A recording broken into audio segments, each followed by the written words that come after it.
அஸ்ஸலாமு அலைக்கும் வரஹ்மத்துல்லாஹி வபரகாத்துஹு. தினமும் ஒரு ஹதீஸ்.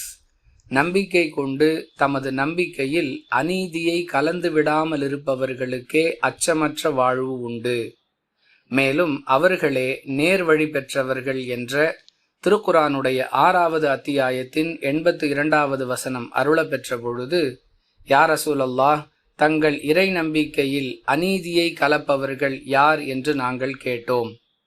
அப்பொழுது இணை வைப்பு என்பது மிக பெரும் அநியாயம் என்ற திருக்குர்ஆனில் இடம்பெறக்கூடிய 31வது அத்தியாயத்தின் 13வது வசனத்தை குறிப்பிட்டு, இதை நீங்கள் ஓதவில்லையா என்று அல்லாஹுவின் தூதர் ஸல்லல்லாஹு அலைஹி வஸல்லம் அவர்கள் கேட்டார்கள்.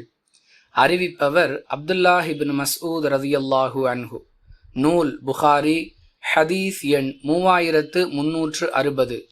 அன்பிற்குரிய அல்லாஹுவின் நல்லடியார்களே, ஒருவர் ஈமான் கொண்ட பிறகு இணை வைப்பான செயல்களில் ஈடுபடுவது தமது இறை நம்பிக்கையில் அநீதியை கலப்பதாகும் என்பதே இதன் விளக்கமாகும்.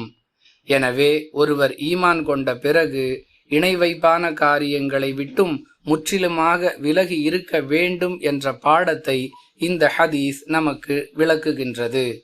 புரிந்து நடந்து கொள்வோம். வாஹிரு தஅவானா அனில் ஹம்துலில்லாஹி ரப்பில் ஆலமீன். அஸ்ஸலாமு அலைக்கும் வரஹ்மத்துல்லாஹி வபரகாத்துஹு.